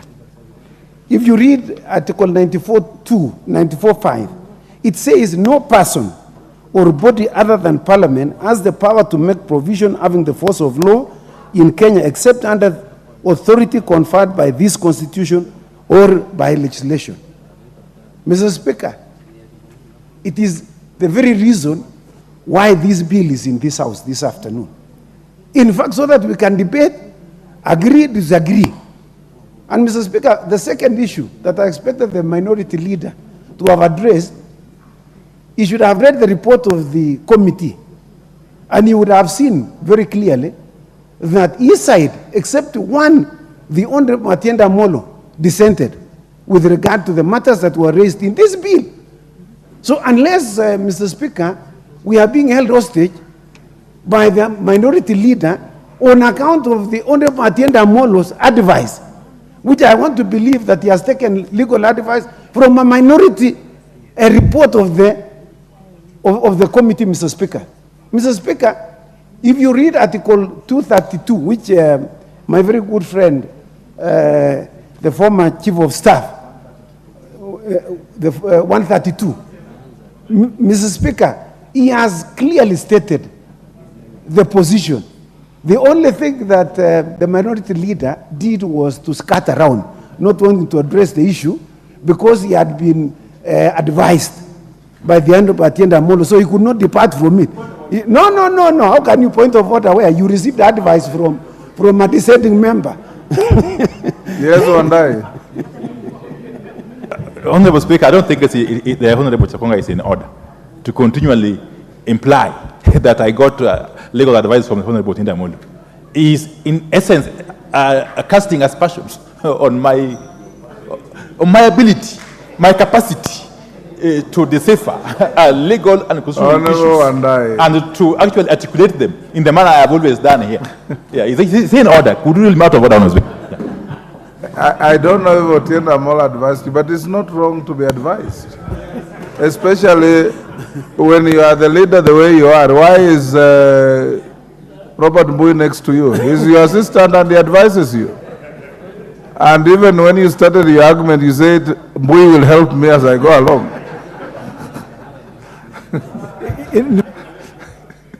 Go on.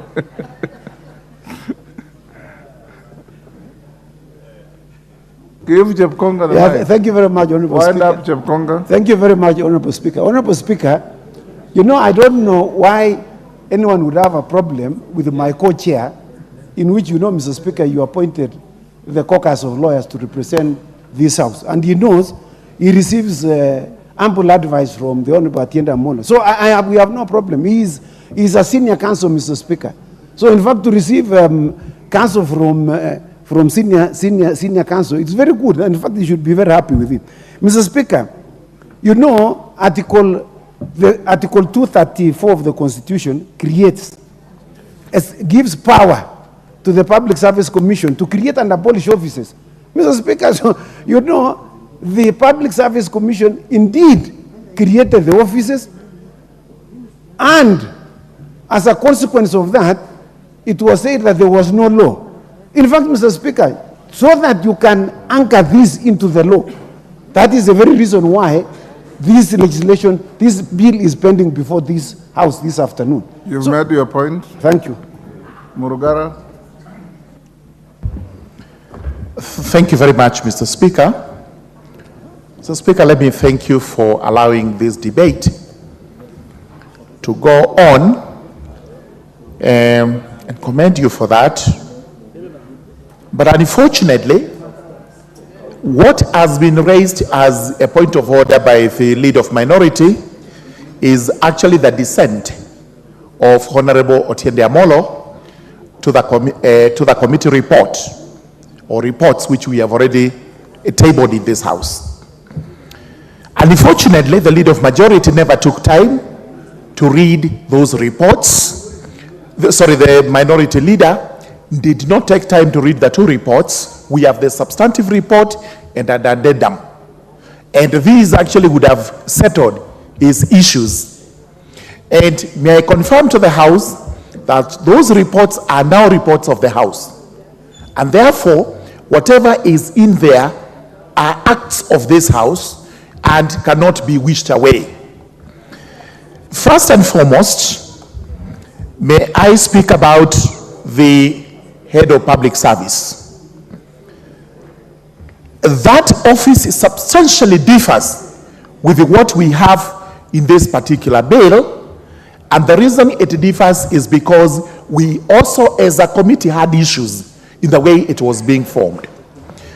Therefore, we had to align the formation of that office with... There's a point of order from... Yes. Member for Funyula. What's the point of order? I had to disrupt or to interrupt my good friend Sir George, and Sir George used to be a good man the last time. Point of Honorable Speaker, what the leader of minority is making reference to is the bill. What has been indicated on the order paper is the bill. The committee report is not in the order paper. So for Sir George to refer to us the committee report that's not on the order paper, I will need your guidance, Honorable Speaker, because we have been making this mistake, whether it's a mistake or it's not a mistake, continuously, and we must draw that line very clear. A committee report that's supposed to be debated must be diarized on the order paper.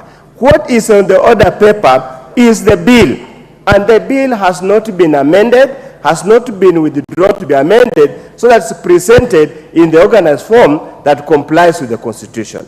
Probably in the fullness of time, you might be required to guide the House on how do we proceed.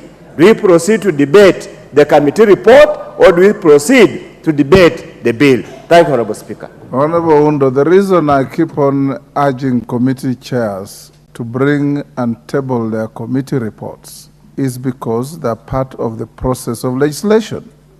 And once you have a committee report tabled in the House, and we always insist that it must come at least before the bill goes to committee stage, is to be part of the information available to members in carrying out their debates. So Murugara is not out of order. He has the right to make reference to the report. You also have a right to make reference to that report. In fact, you have a right to extract material from that report to amend the bill at a committee stage if you wish. That's why we have those committee reports. Thank you very much, Mr. Speaker. That is 100% correct. And I wish to inform Honorable Oundo, my friend too, that when the leader of majority was moving this bill, he actually in extenso relied on the report to say this is how the bill is going to be amended clause by clause. And that is the process of legislation. The reason the bill is committed to a committee is so that the committee is able to look at the constitutionality of the bill and how else it can be aligned to policy and to any other statute as it may be necessary. So I wish to state to the House that the office of the head of public service, which is proposed to be created, has several amendments under that provision so as to align it with the Constitution. And therefore, it implores upon the leader of minority to actually read the proposed amendments. Then he would have possibly a change of mind. If he does not read and he reads only the bill, then he would possibly be entitled to make the arguments he's making here, but that has to be in his contribution to this debate. It cannot be a preliminary point to be decided on. And that's where he has actually gone wrong. He has digressed from the debate we are having.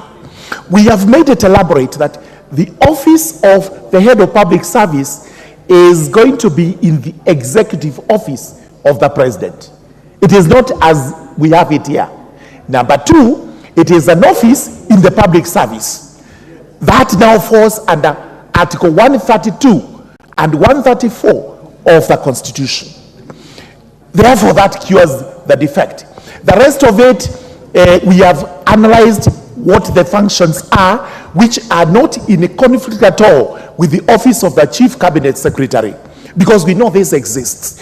In the draft bill, there may have been a conflict, but that has been removed. Therefore, I would urge the leader of minority to look at the report and then form possibly a second opinion. What he has elaborately told the court is the dissenting opinion of Honorable Otiende Amolo. And that is going to be the debate for those who are opposing the bill. But Honorable Otiende Amolo opposed after we actually made all these recommendations which are within his knowledge. As regards the Chief Administrative Secretary, again, kindly do read the report and the addendum. It's very important because we were alive to the fact that this position had been annulled twice by the courts. Therefore, we had to seal the loopholes which are likely to be there when it comes to the positions vis-a-vis what is provided for in the Constitution.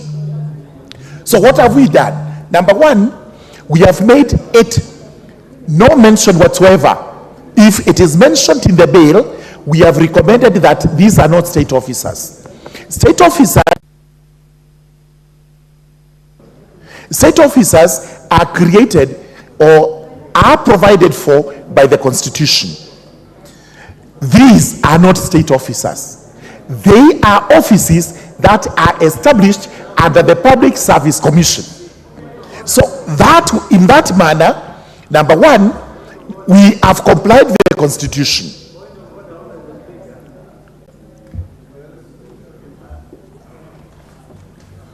Honorable Speaker, I thank you for the opportunity. If you read Article 260 of our Constitution, it describes who a state officer is. And one fundamental issue around it is that anyone who gets a pay from consolidated funds is a state officer. So how you are going to remove these people who will be earning their perks from the exchequer from being called state officer, Honorable Speaker? Why are we shooting ourselves in the foot just to appease some 22 people who are idling out there, Honorable Speaker? Let us follow the law and do what the law prescribes. Unfortunately, they may be 10, not 22. They may be 5. We don't know what that number is going to be because it is now reserved for the Public Service Commission to work on the element of complement of that particular office. But let me make it clear. State officers are actually set out in the Constitution who they are. Now that CASs are not in there, then they are excluded. They are not state officers, and as such, we cannot say they do fall under that provision of the Constitution. Number two, we have also redefined what their functions are, and principally, they are assistants to cabinet secretaries. They are going to work under the direction of the cabinet secretaries to assist them in meetings, to assist them in government portfolio, and whatever other assignment cabinet secretaries are going to assign to them. We have not whatsoever provided that they are in between cabinet secretaries and the principal secretaries. In fact, there is no mention of the principal secretary in the provisions we are talking about. In essence, what we are saying, it is that these CASs will be assisting, they will be helping cabinet secretaries, while principal secretaries are the technocrats. The people are supposed to be accounting officers and are supposed to administer the various state departments which are under them. There is no provision whatsoever that a CAS is going to administer a state department, whether assigned to him by the minister or otherwise. There is no provision for that. That is not one of the functions we have. Therefore, looking at this in totality, Mr. Speaker, I believe what is being raised by the leader of minority and those who have supported it are actually debates that are supposed to be in opposition to the bill, and this can only be sustained if they have read the report itself and the addendum. They must also know that we have the third reading of this bill, the committee of the whole house, where all the amendments that are proposed will actually be executed. The arguments being advanced now will totally change once this bill goes through the committee of the whole house, because unless those amendments are within their knowledge, they cannot be hard to say that what you are saying is unconstitutional. Therefore, in my view, the debate by the leader majority is preemptive, it is premature, and it is a debate. It is not a point of law that would amount to a point of order on constitutionality, and therefore kindly do overrule him.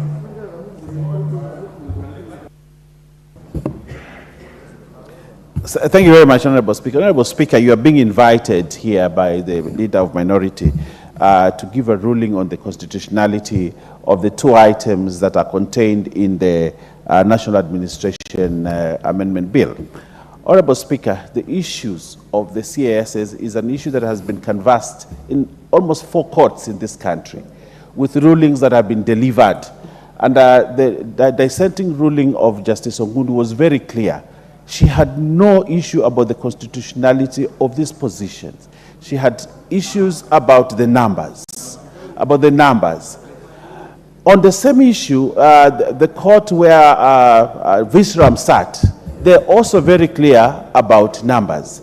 And the issue that came in the first case was about process.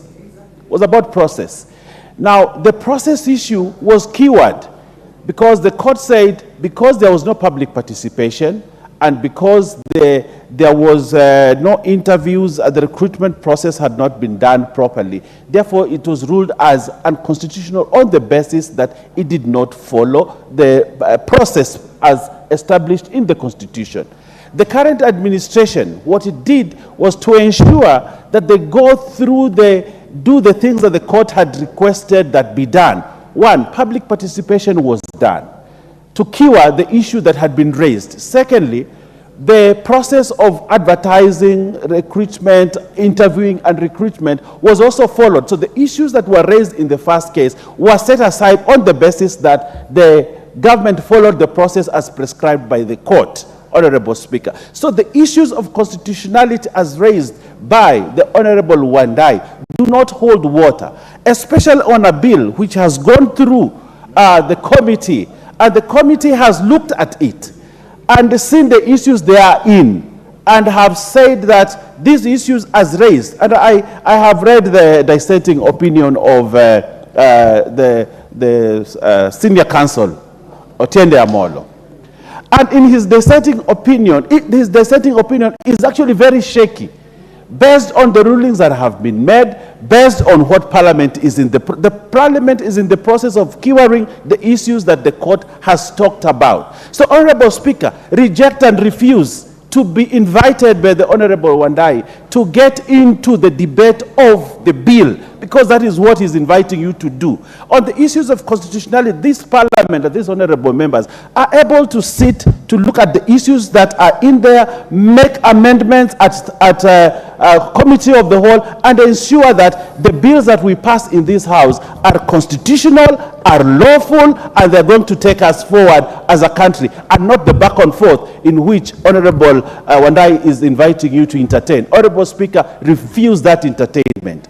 Again, Honorable Speaker, on the issue of the head of the public service, the office of the head of public service, as initially construed within the law as also the office of the chief of the secretary to the cabinet, we are trying to draw a line and say we can have within the office, the executive office of the president, a head of public service who can do the work that can be done without necessarily having to have the chief, the secretary to the cabinet do the same jobs.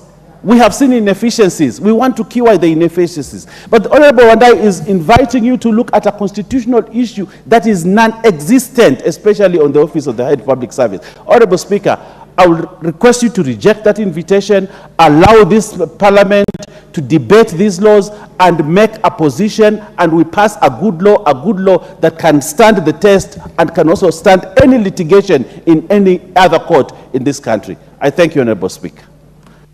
Thank you, honorable members. Thank you, Honorable Wandai. I've heard you.